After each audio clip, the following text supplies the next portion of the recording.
कंचन के बेटे ऋषि की शादी कहीं नहीं हो रही थी। एक तो ऋषि मोटा, ऊपर से कमाई भी कोई खास नहीं।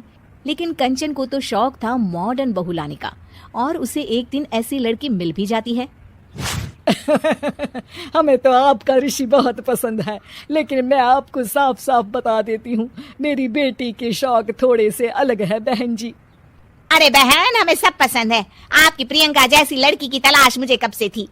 जींस पहनकर अंग्रेजी में गिटर पिटर बोला करे। अरे बहन जरा सुन तो लो, मेरी बेटी के शौक क्या क्या है। अरे नहीं नहीं बहन, बस लड़की को देख लिया तो सब कुछ देख लिया। आप ना शादी की तैयारी करो, और वो जरा सामान की लिस्ट भी दी है ना मैंने। हाँ बहन जी, सारा सामान शादी से एक दिन पहले ही आपके दरवाजे आ जाएगा। मजा आ गया, मजा आ गया। अब तो बस आप शादी की तैयारी करो। प्रियंका के माता पिता के जाने के बाद कंचन का पति उससे कहता है, अरे भाग्यवान, तुम तो कुछ ज्यादा ही जल्दी दिखा रही थी शादी की। अरे बोलने तो देती, लड़की की माँ क्या बोलना चाह रही थी।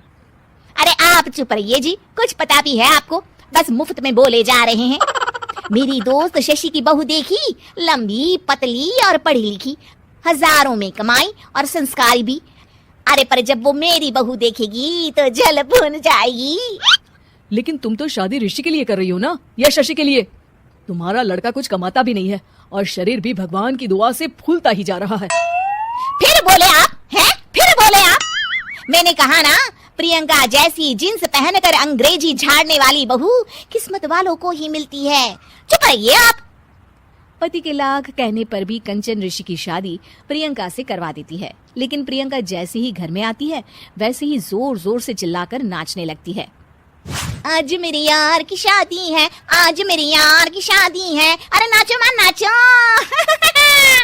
आज मेरी यार की शादी है। कंचन, उसका पति और ऋषि ये देखकर हैरान रह जाते हैं।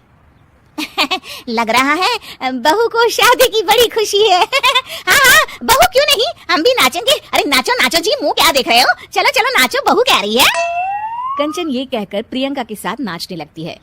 ऋषि और उसके पिता वहां से चले जाते हैं। अगले दिन कंचन अपनी सहेलियों को प्रियंका से मिलवाने के लिए घर बुलाती है, जहाँ शशि भी आती है। अरे शशि, कैसी हो? मैं ना तुम्हें प्रियंका से मिलवाती हूँ। अरे सच में बहुत ही एडवांस सोच की लड़की है, कितने मॉडर्न ख्यालात है उसके, पता है तुम्हें? अरे हाँ कंचन, जरूर, बच्चों की शादी अच्छी ही होनी चाहिए। और वैसे भी तुझे तो शुरू से ही ऊंचे ख्याल की बहू चाहिए थी। तभी कंचन की सहेली कहती है, अरे कंचन बुलाओ ना प्रियंका को, हम भी मिल ले। अरे बहू प्रियंका, जरा बाहर तो आना। कई बार आवाज देने के बाद भी प्रियंका बाहर नहीं आती है, तो कंचन को बुरा लग जाता है। वो उसे लेकर बाहर आती है, लेकिन ये क्या, प्रियंका लड़खड़ाती हुई बाहर आती है और उसके हाथ में शराब की बोतल होती है। हालांकि शराब पीना स्वास्थ्य के लिए हानिकारक होता है और ये हमारी किडनी के लिए बहुत ही खतरनाक है, लेकिन कंचन की बहू प्रियंका पूरे नशे में होती है। अरे इतने सारे लोग। ये कहकर वो शशि के पास जाती है। आंटी जी, पत्ते खेलेंगी, पत्ते। अरे दूर हो, दूर हो, तुम्हारे मुंह से तो शराब की बदबू आ रही है। अरे कंचन, माना तुम्हें मॉडर्न बहू चाहिए, लेकिन आधुनिकता का मतलब ये तो नहीं ना। बुरा ना मानना कंचन, तुम्हें पता था कि तुम्हारे बेटे की कमाई और शरीर दोनों ही ठीक नहीं है, तो तुम्हें उसी हिसाब की लड़की से शादी करवानी चाहिए थी। ऐसा कहकर सभी औरतें वहां से चली जाती है। तभी प्रियंका की माँ कंचन के घर आती है। अरे बहन जी, बड़ी चालाक निकली आप तो, बिना बताए अपनी पियक्कड़ बेटी मेरे लायक बेटे के गले में बांध दी।